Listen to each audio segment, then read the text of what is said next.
Hello students, today in this video lesson we are going to discuss a chapter from class 11th, The Address. This chapter is written by Marga Minko.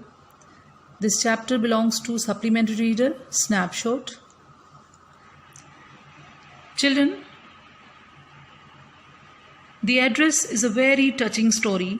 You can call it a tale of war in Holland, as it narrates two situations, one before the liberation of war and the other post-war period. It revolves around the young daughter of Mrs. S, who in good faith allows her old-time friend Mrs. Darling to carry away all the table silvers and precious old things to her own house for safekeeping. So she gave her household things to her friend Mrs. Darling. This young daughter is our narrator. Let's have a look about narrator of the story. You can see the picture. This is Marga Minko. She was born as Sarah Menko, 31st March 1920, Gineken in Netherlands. Her pen name Marga Minko. Occupation: she was journalist, writer, and her language Dutch. She wrote in Dutch language. Dutch is the language of Holland. Her real surname was Menko. There is E. Menko, but an officially accidentally switched the first vowel, and she was known to us as Marga Minko, not Menko. Let's know something more about the narrator. In 1957, Minko published her first book, Her Bitter Crude, in which a nameless character goes through war experiences reminiscent of the author's. It took a long time for the narrator to visit that address, as she was afraid of being confronted to things which would evoke memories of her past. After the first visit, the narrator returned back to the address, lucky to find only Mrs. Darling's daughter, who invited her in. Along the passage, the narrator noticed their old Hanukkah candle holder. She noticed number of things that belonged to her mother.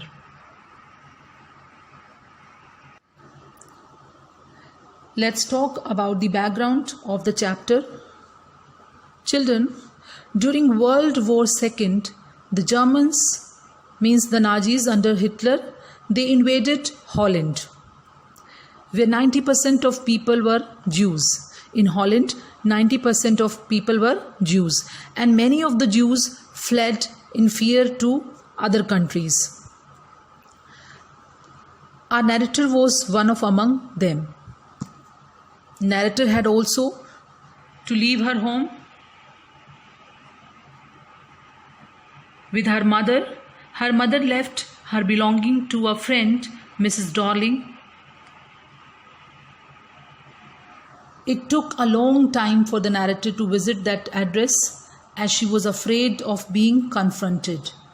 Means after that war, she couldn't come to that place back.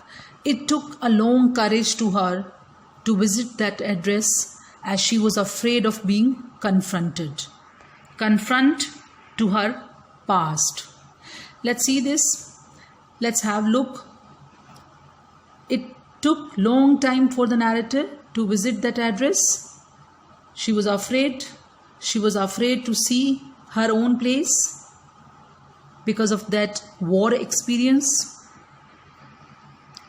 Let's have some idea about this chapter.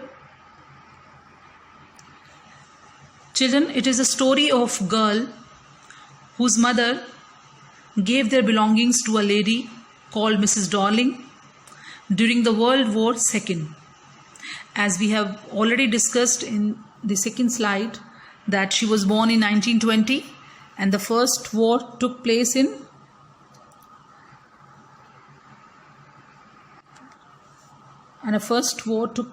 second war took place in 1939 to 1945, and the story setup is around the Second World War, and our narrator belongs to Orthodox Jewish family, and Jews fled from their country after the war. Unfortunately, during the war, Mrs. S dies, but her daughter survives. Her daughter first thinks to leave the belongings of her mother, as she thought it will make her remember the good old times and she will then regret it. But later she becomes curious to see her mother belonging. But then Mrs. Darling acts like she doesn't know her and avoid Mrs. S' daughter. And the girl tries to get her belonging back, but when she finds them, the object evokes memories of her old life. She decides to leave them all behind and resolves to move. Children, this entire chapter is divided in 3 sections. Let's discuss this chapter in 3 major parts for its better understanding of the text. In the very first part of the chapter, you will see, after ringing the doorbell of Mrs. Darling, who lived at number 46 Marconi Street, the protagonist, means our narrator, was given a cold reception, and Mrs. Darling took much time to recognize her. She was not given a warm welcome. Even Mrs. Darling almost refused to recognize her. Mrs. Darling had thought everyone in the protagonist family was dead and asked if anyone else had come along with her.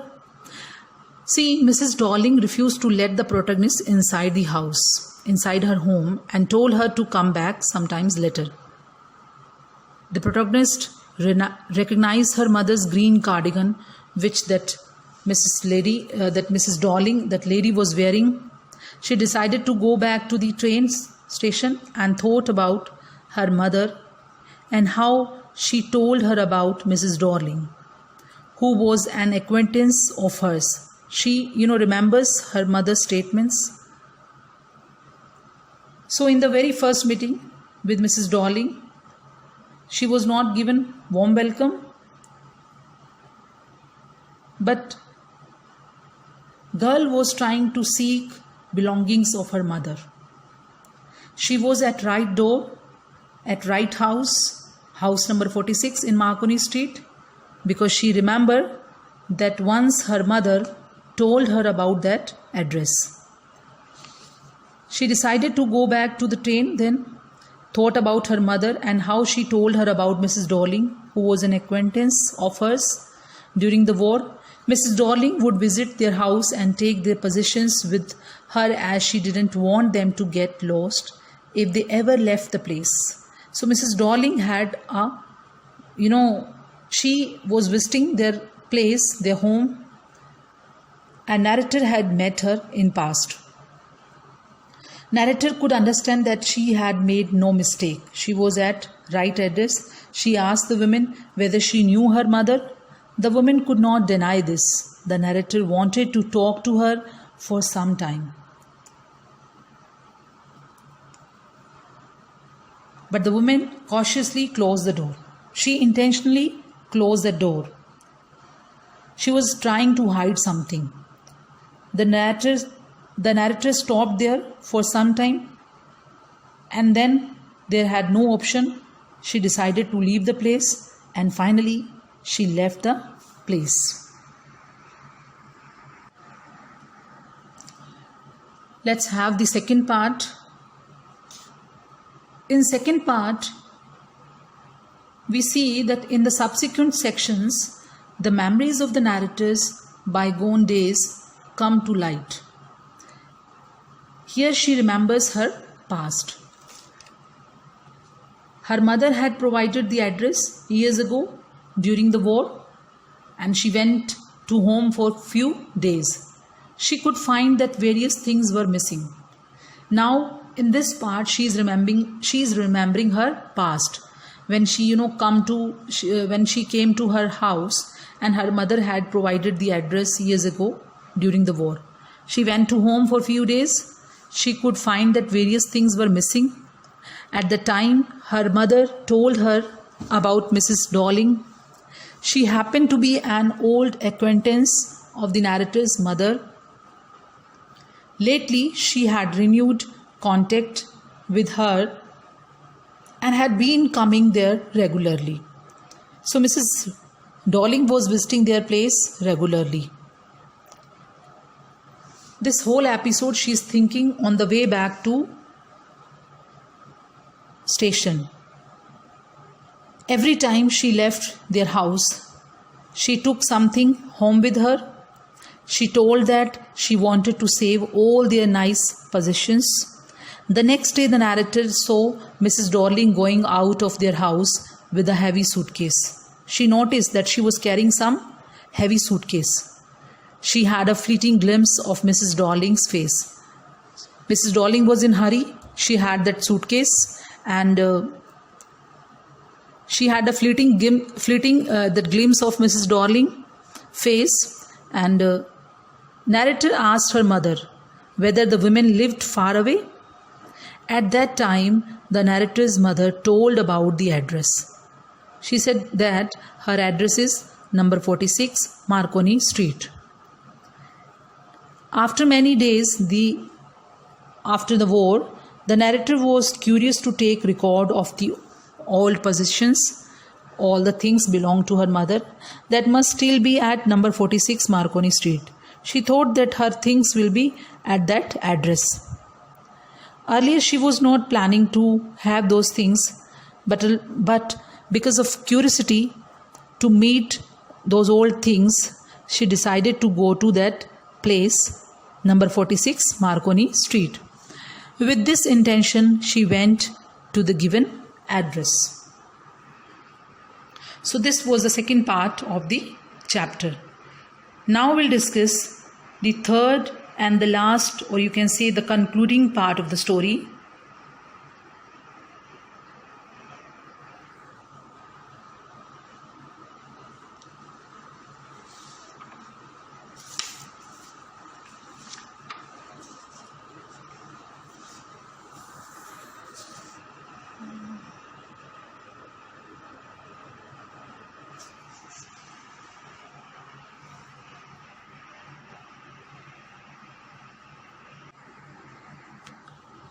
The concluding part of the story describes the second visit of the narrator.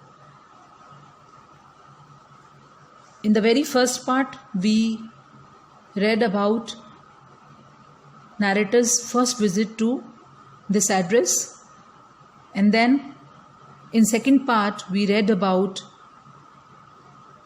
her old memories when she was coming back from Marconi Street address towards the railway station. In third part, which is the last and concluding part of the story, this part describes the second visit of the narrator, as the narrator's first visit yielded no result because she met Mrs. Darling, who almost refused to recognize her. So she planned to go once again.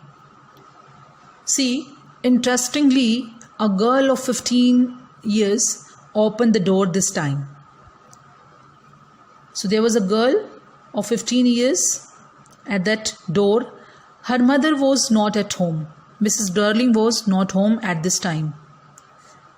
The narrator expressed her wish to wait for her. The girl accompanied her to the passage.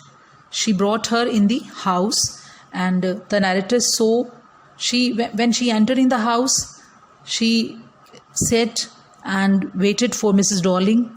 The narrator saw an old-fashioned iron candle holder hanging next to a mirror. The girl made her sit in the living room and went inside. The narrator was horrified to find herself in a room she knew and she didn't know.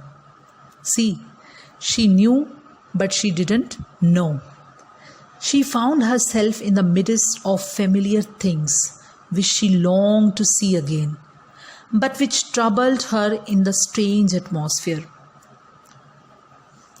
She had no courage to look around her, but she no longer had desire to possess them. She got up. She walked to the door and left the room. She resolved to forget the address and moved on. She resolved to forget the address because it was the time to realize, it was a time for self-realization that she doesn't need those things. And she decided to forget that address and to move on in life.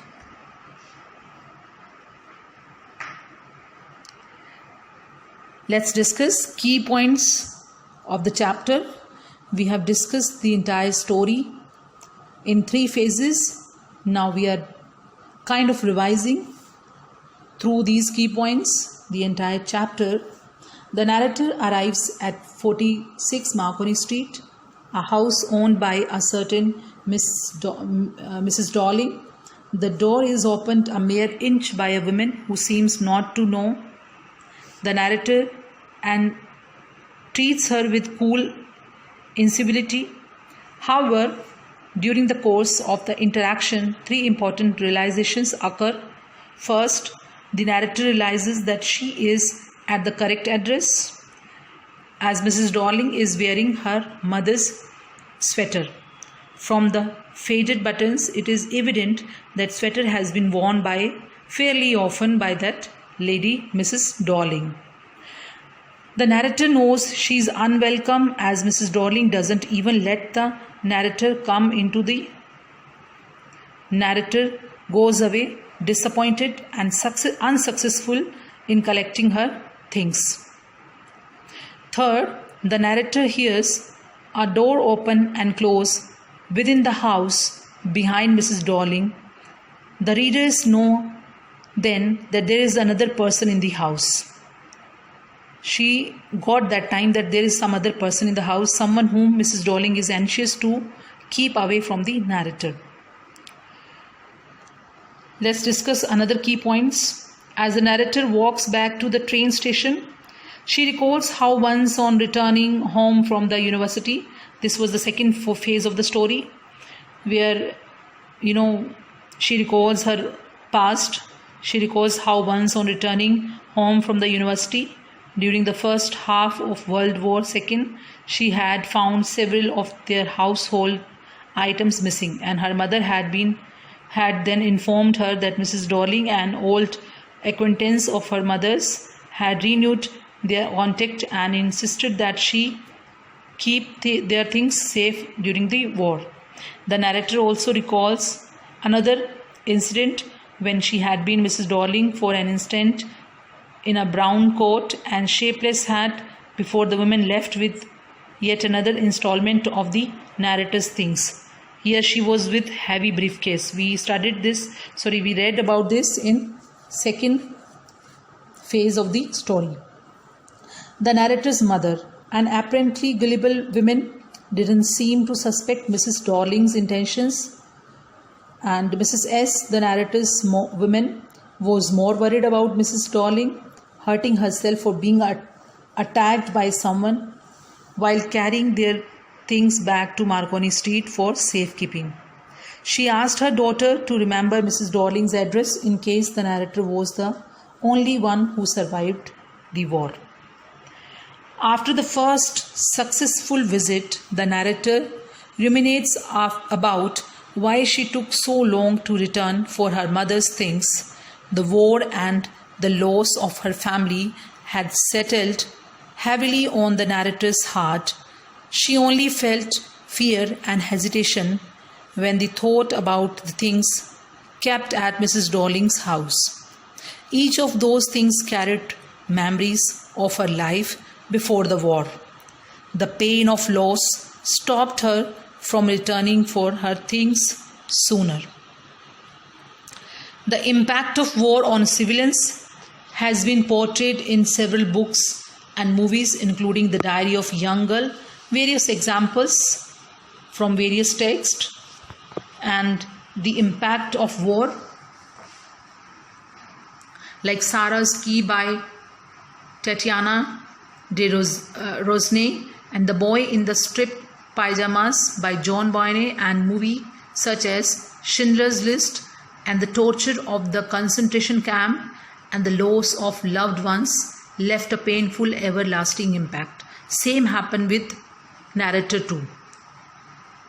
She was all alone, and the narrator's observation of the light-colored bread, familiar views, and unthreatened sleep implies the coarse, stale food of the camps, the view of barren land and barbed wires, and a sleep forever threatened with pain and death. See, after the first failed attempt, the narrator tried to visit Mrs. Dawlings again, and this time the woman was not at home, and she was greeted by her 15-year-old daughter. This is the concluding part of the story. The girl shoved off the antiques in the house to the narrators, and she observed those things. When the narrator finds that her things had now become part of someone else's life and someone else's memories, she decided not to take her things after that. The memories associated with her things were overwhelming.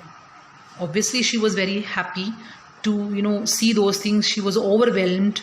There was no space for such fancy items in the small room where she lived now. Everything was now a part of someone else's home. All those belongings belonged to someone else, and life creating new memories each day. The visit was actually successful in the sense, though she thought that she was not able to get those belongings of her mother, but overall this visit was successful. The visit was successful in the sense that the narrator was finally able to find the strength to move on, and felt that of all the memories left behind by the war, the address with her mother's old things would be the easiest to forget. So she finally resolved to forget the address and moved on. Moving on in life was the best solution.